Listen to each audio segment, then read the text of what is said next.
নজর রাখবো হাওড়ার দিকে। হাওড়ায় জলের পাইপ ফেটে বিপত্তি হাওড়ায়। জানা যাচ্ছে সারাইয়ের পরও ফের ফেটে যায় পাইপ, এবার তাতেই বিপত্তি হাওড়ায়। বেলগাছিয়া ডাম্পিং গ্রাউন্ডের ঘটনা, ফাটল দেখা দিয়েছে এলাকার বাড়িতেও। আতঙ্কে ডাম্পিং গ্রাউন্ড এলাকার বাসিন্দারা। হাওড়ায় জলের পাইপ ফেটে বিপত্তি, সারাইয়ের পরও ফের ফেটে গেল পাইপ। সরাসরি রয়েছেন আমাদের প্রতিনিধি শান্তনু করণ। শান্তনু, হাওড়ায় পাইপ ফেটে বিপত্তি, কি কারণে ফেটে যায় পাইপ, এই মুহূর্তে সেখানকার কি পরিস্থিতি, পাশাপাশি জেনে নেব প্রশাসনের পক্ষ থেকে কি পদক্ষেপ নেওয়া হয়েছে। দেখো, পরিস্থিতি ভয়ানক মানে ভয়ানক। তার কারণ পাইপ ফেটে যেটা বিপত্তি হয়েছে সেটা জলের পাইপ ফেটেছে, কিন্তু মূলত যে কারণ এখনো কর্পোরেশন থেকে, কর্পোরেশনের ইঞ্জিনিয়ার, কেএমডিএ, হাওড়া কর্পোরেশন বা প্রশাসনের পক্ষ থেকে নির্দিষ্টভাবে কারণ খুঁজে পাওয়া যাচ্ছে না বা বলছেন না তারা। কিন্তু যেটা ডাম্পিং গ্রাউন্ড এফ রোডে, বেলগাছিয়া এফ রোডে যে ডাম্পিং গ্রাউন্ড, সেই ডাম্পিং গ্রাউন্ডে দীর্ঘদিন বছর যুগ ধরে সেখানে ময়লা আবর্জনা পড়ছে, যার ফলে এলাকার মানুষ কিন্তু তারা বুঝতে পারছেন না যে এত বছর পরে হঠাৎ করে এই বড় যে মূল পাইপ তাতে ফাটল ধরলো কেন। পাইপে ফাটল ধরিয়ে বড় যে মেন পাইপ, সেই পাইপ ফাটিয়ে দিয়েছে। তড়িঘড়ি গতকাল রাতে তাকে সারানোর ব্যবস্থা করা হয়, ঝালাই করা হয়। রাত্রে এই ঝালাইয়ের পর আবার সেই পাইপ ফেটে যাচ্ছে। অর্থাৎ শুধু পাইপ ফাটা নয়, এবং এই পাইপ ফাটার সাথে সাথে গোটা এলাকার রাস্তায় ফাটল ধরেছে, ধসে গেছে।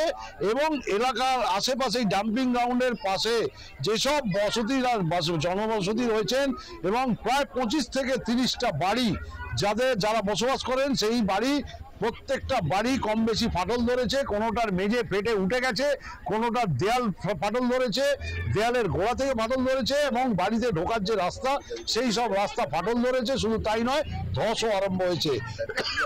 মূলত যেটা সমস্যা, কর্পোরেশন বা ইঞ্জিনিয়াররা যারা কেউ মুখ খুলছেন না, তারা ব্যবস্থা করছি, অর্থাৎ এই যে পাইপ লাইনের কাজ যতদিন না হবে, জল সাপ্লাই দেওয়া হবে, পানীয় জল বা বিকল্প হিসাবে সরবরাহ করা হবে ট্যাঙ্কের মাধ্যমে। কিন্তু সমস্যাটা যেখানে, আমরা যতদূর জানি বিজ্ঞানসম্মতভাবে, যে আবর্জনা যদি অতিরিক্ত মাত্রায় জমে থাকে, তলায় মিথেন গ্যাস তৈরি হয়। এই আবর্জনাকে কেন্দ্র করে মিথেন গ্যাস তৈরি হয়, আর এই মিথেন গ্যাস বেরোবার জায়গা খোঁজে। যদি মাটির তলায় হয়ে থাকে, তাহলে মাটির তলা থেকে এই গ্যাস বেরোবার রাস্তা খোঁজে।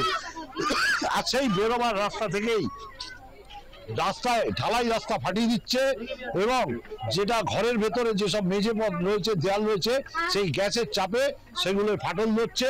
অর্থাৎ যে কোনো সময় যে কোনো ধরনের বড় ধরনের বিপত্তি ঘটে যেতে পারে। হয় ধস নামতে পারে, অথবা মিথেন গ্যাস যদি পরিমাণে অতিরিক্ত বেরোয়, সেখানে অগ্নিসংযোগেরও ঘটনা ঘটে যেতে পারে। কিন্তু ডিজাস্টার ম্যানেজমেন্ট বা সিভিল ডিফেন্স বা প্রশাসনের পক্ষ থেকে মাইকিং করে প্রচার করাচ্ছে এলাকায়, যে যাতে কোনো রকম ভাবে আতঙ্কিত তারা না হন বাসিন্দারা, তারা যেন সাবধানে থাকেন, এবং প্রয়োজনীয় নথিপত্র, জিনিসপত্র তারা যেন ঘর থেকে বাইর করে নেন। অনেকে বিকল্প হিসাবে অন্য জায়গায় বসবাসের জন্য তারা আপাতত জিনিসপত্র নিয়ে বেরিয়ে যাচ্ছেন। এবং স্থানীয় বাসিন্দারা রয়েছেন, তাদের সাথে যদি একটু কথা বলা সম্ভব হয়, তারা কতটা আতঙ্কিত? দেখুন, এখন এখানে বাসিন্দারা রয়েছেন, আপনি একটু এদিকে আসবেন ম্যাডাম। আপনি বলুন তো, আপনারা এই যে ঘর ভেঙেছে বা এই যে ঘটনা ঘটছে, কতটা আতঙ্কিত আপনারা?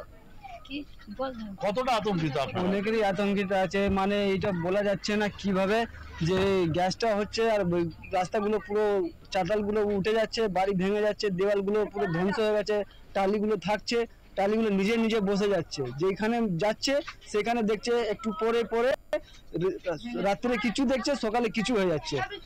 মানে বুঝতে পারছে মানুষ কি ধরনের হচ্ছে, কি কারণে হচ্ছে। আপনারা কতটা আতঙ্কিত? আমার তো দুটো বাড়ি ছিল, দুটো বাড়ি পুরো ভেঙে গেছে। বাবার বাড়ি ছিল, বাবারও বাড়ি ভেঙে গেছে। এবার ওর মধ্যে থাকতে গেলে ভয় লাগে। এবার যাবো কি করে? ছোট 3-4টে বাচ্চা আছে, ওকে নিয়ে রাত কাটাচ্ছেন? তাহলে রাত করতে এখানে রাস্তায় বসে থাকছি, রাত্রি তো 2টো পর্যন্ত জেগে যাচ্ছি। একেবারেই মানুষ এখানকার এই যে বিপত্তি, তার জন্য মানুষ রাস্তাঘাটে, বাড়ির বাইরে বেরিয়ে রাস্তায় ফাঁকা জায়গায় রাত কাটিয়েছেন। কিন্তু যেটা আবার কিছু স্থানীয় ব্যক্তি জানিয়েছেন, যে বিধায়ক এখানে এসেছিলেন বা প্রশাসনের পক্ষ থেকেও পরিদর্শন করে যাওয়া হচ্ছে, কিন্তু সুরা, অর্থাৎ এই যে বাড়ি ভাঙা, ঘর ভেঙে যাওয়া, তাদের ছাদ ভেঙে পড়তে পারে, তাদের বিকল্প হিসাবে কোথায় রাখা হবে তার ব্যবস্থা করা হয়নি, কিন্তু সাবধানে থাকতে বলা হয়েছে। বাড়িঘর তো ছেড়ে বাইরে যদি থাকতে পারে আরো খুব ভালো, অর্থাৎ নিজেদের নিরাপত্তা নিজেদের হাতেই খানিকটা দায়িত্ব নিতে হয়েছে। এবং জলের ক্ষেত্রে, পানীয় জল সরবরাহের ক্ষেত্রে বলা হচ্ছে যে পানীয় জল যে ট্যাঙ্কে করে দেওয়া হবে, এখনো পর্যন্ত জল কিছু পেয়েছেন আপনারা? 3 দিন ধরে জল পাইনি। 2 দিন ধরে জলের যে ক্রাইসিস, বলা হচ্ছে কর্পোরেশনের পক্ষ থেকে যে জল কিন্তু ট্যাঙ্কে করে পাঠানো হবে। এখনো পর্যন্ত মানুষের অভিযোগ সেখানে এখনো সেই পানীয় জলের গাড়ি এসে পৌঁছয়নি। প্রশাসন বলছে চেষ্টা করা হচ্ছে পানীয় জলটা যাতে স্বাভাবিকভাবে দেওয়া যায় এবং দ্রুততার সঙ্গে তার যদি চাহিদা মেটানো সম্ভব হয়। কিন্তু বাড়িঘর ভেঙে পড়া, রাস্তা ভেঙে পড়া, এই যে ঘটনাগুলো ঘটছে এবং মুড়মুড় যে কোনো সময় যে হঠাৎ করে শব্দ আসছে, কোথাও টালি ভেঙে পড়ছে, কোথাও গ্যাসের যে রান্নার যে স্ল্যাব রান্না করে সেই স্ল্যাব ভেঙে পড়ছে, অর্থাৎ মুভমেন্ট একটা হচ্ছে মাটির তলায়। সেই গ্যাস নড়াচড়া করার মধ্য দিয়ে মাটির তলা থেকে যখন চাপ দিচ্ছে, সেই চাপে কিন্তু বাড়িঘরগুলো ফাটল ধরছে। অর্থাৎ নাজেহাল অবস্থা বেলগাছিয়া এম রোডে ডাম্পিং গ্রাউন্ড এলাকার মানুষদের নাজেহাল অবস্থা। এখন তারা কিংকর্তব্য বিমূঢ়, তারা এখনো বুঝে উঠতে পারছেন না তারা কি করবেন। অর্থাৎ তারা জানিয়েছেন, প্রশাসনকে জানাতে চাইছেন, কিন্তু সুরা কি হবে, কতক্ষণে তারা রিলিফ পাবেন, আদৌ তারা এই ঘরে বসবাস করার যোগ্য জায়গায় তারা থাকতে পারবেন কিনা এখনো পর্যন্ত তারা নিশ্চিত নয়। তারা কিভাবে দিন কাটাবেন, রাত কাটাবেন, এই নিয়ে কিন্তু তারা যথেষ্টই চিন্তিত এবং আতঙ্কিত। স্বর্ণালী, বেশ, অনেক ধন্যবাদ তোমাকে শান্তনু। আমাদের সঙ্গে সরাসরি ছিলেন আমাদের প্রতিনিধি শান্তনুকরণ।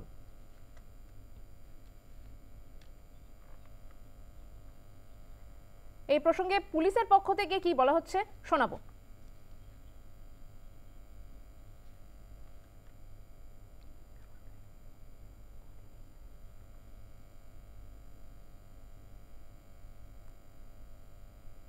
আমাদের এখানে এইচএমসির অফিসিয়ালরা আছেন, কেএমডির অফিসিয়ালরা আছেন, তাদের ইঞ্জিনিয়াররা যারা প্র্যাকটিক্যালি এই ব্যাপারটা সম্বন্ধে এক্সপার্ট তারা আছেন, তারা সবটাই দেখছেন এখানে, তারা অ্যাক্সেস করছেন যে এখানে কতটা কি বিপদ আছে।